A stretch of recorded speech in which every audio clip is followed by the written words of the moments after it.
తెలంగాణలో ప్రభుత్వ ఉద్యోగ అభ్యర్థుల నిరసనపై ఎమ్మెల్సీ బల్మూరి వెంకట్ స్పందించారు.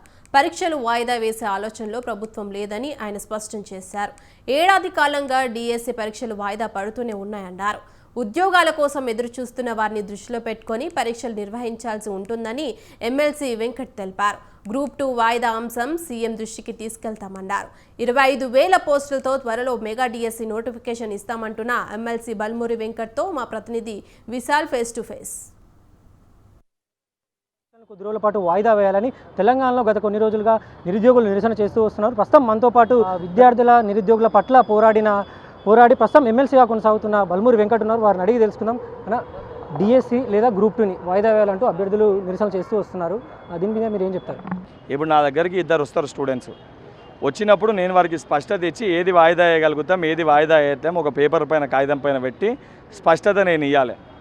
నా దగ్గరికి పొద్దున గ్రూప్ 2 వాళ్ళు రాగానే గ్రూప్ 2ని 3 నెలలు వాయిదా వేయమని, సాయంత్రం డిఎస్సి వాళ్ళు రాగానే 3 నెలలు డిఎస్సిని వాయిదా వేయమని అంటే నాకు సమస్యని పరిష్కరించాలనే ఉద్దేశం లేనట్టు అవుతుంది. ఏంది సమస్యని సృష్టించిన వ్యక్తిని అవుతా.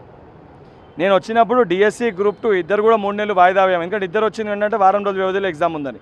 ఇద్దరు నా దగ్గరకు వచ్చినప్పుడు దేన్ని వాయిదా వేస్తే ఏ రకంగా ఉపయోగం అవుతుంది, దేన్ని వాయిదా వేయగలుగుతామని ఆలోచించి ఒకదాన్ని నేను ప్రస్తావిస్తా.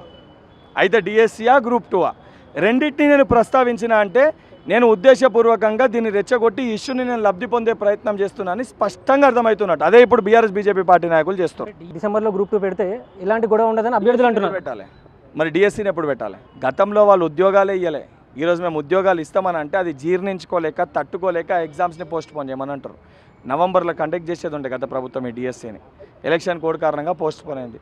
ఫిబ్రవరిలో డిఎస్సి నోటిఫికేషన్ డేట్ ఇచ్చాం. ఇప్పుడు మే జూన్లో కండక్ట్ చేస్తామని పోస్టులు పెంచారు. మరొకసారి టెట్కి అవకాశం ఇవ్వాలంటే ఆల్రెడీ డిఎస్సిని పోస్ట్ పోన్ చేసినాం. అప్పుడు ఆ పాత డేట్లలో టెట్ నిర్వహించినాం. మళ్ళీ ఇప్పుడు సెకండ్ టైం ఫస్ట్ నవంబర్ గత ప్రభుత్వము, మళ్ళీ సెకండ్ టైం ఫిబ్రవరి నోటిఫికేషన్ పోస్ట్ పోను, ఇప్పుడు ఉన్నది థర్డ్ టైం. మళ్ళీ ఇప్పుడు పోస్ట్ పోన్ చేయమంటారు. సరే పోస్ట్ పోన్ చేస్తే మాకు ఇబ్బంది ఏమి లేదు. 3 నెలలు కాదు, 4 నెలలు కాదు, 6 నెలలు కూడా పోస్ట్ పోన్ చేయవచ్చు. చేయమంటే చేస్తాము. పోస్ట్ పోన్ చేయమని అంటారు. అదే ప్రెస్ మీట్లో 7 నెలలు అవుతుంది ప్రభుత్వం ఒక నోటిఫికేషన్ ఒక్క ఉద్యోగం వేయాలని మాట్లాడుతారు. ఇచ్చే ప్రయత్నం చేస్తే దాన్ని పోస్ట్ పోన్ చేయమని మాట్లాడుతారు. మళ్ళీ ఉద్యోగాలు వేయాలని వాళ్ళే మాట్లాడుతారు. సో ఒక అవగాహనతోటి స్పష్టతతోటి ప్రతిపక్ష పార్టీ నాయకులుగా ఉన్న వ్యక్తులు కూడా తెలంగాణ సమాజానికి మంచి ఏ రకంగా జరుగుతుంది, నిరుద్యోగులకి శాశ్వత పరిష్కారం ఏ విధంగా వస్తుంది వాటిపైన మాట్లాడాలి తప్ప రెచ్చగొట్టి రాజకీయ లబ్ధి కోసము ఇష్టం వచ్చినట్టు మాటలు మాట్లాడితే సార్ ఈరోజు మా యువకులకి క్లారిటీ రాదేమో. ఒక 2 నెలలు 3 నెలలు అన్ని ఎగ్జామ్స్ కండక్ట్ చేసి జాబ్ క్యాలెండర్ ఇచ్చినాక రేపొద్దున ఇదే యువకులు వాళ్ళని గుడ్డలు కూడా తీసుకొడతారు. మాజీ ముఖ్యమంత్రి కేసీఆర్ మీరు గతంలో నియంత్రన్నారు. ఇప్పుడు అదే ముందస్తు అరెస్టులు జరుగుతున్నాయి. ఎక్కడ రోడ్డు మీద కనిపించినా నిరుద్యోగులను అదుపులోకి తీసుకుంటున్నారు. దీన్ని మీరు ఏం చెప్తారు? అరెస్టు చేసి ఎవరిని ఇబ్బందులు పెడతలేరు.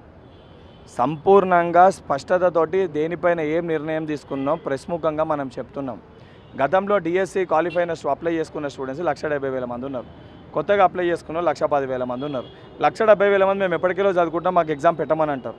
కొత్తగా పాస్ అయిన వాళ్ళు లేదు మాకు ఇప్పుడే పాస్ అయినామో మాకు పోస్ట్ పోన్ చేయమని అంటారు. ఏం నిర్ణయం తీసుకోమంటారు?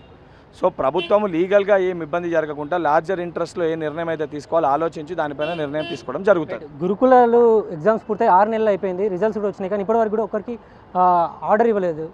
ఇట్లా గురుకుల అభ్యర్థులు ఇప్పుడు గురుకుల 1:1 పిలిచి 5,000 మందికి పోస్టులు నింపే క్రమంలో ఖాళీగా ఉన్న ఉద్యోగాలను కూడా భర్తీ చేసి ఆ బ్యాక్లాగ్ పోస్టులు లేకుండా నింపాలని చెప్పి స్టూడెంట్స్ ప్రొటెస్ట్ చేస్తేనే మీ సొంటోళ్ళు మా దృష్టికి తీసుకొని వస్తేనే దానిపైన ఆగి దాన్ని ఏ రకంగా చేయగలిగితే మేము 2018-23 నోటిఫికేషన్లు గత నోటిఫికేషన్లు ఈ తప్పిదాలు ఉన్నాయి, దాన్ని ఏ రకంగా చేంజ్ చేయగలుగుతాం ఆలోచించి ఒక నిర్ణయానికి వద్దామనే ఒక ఆలోచనలో మేము ఉండే.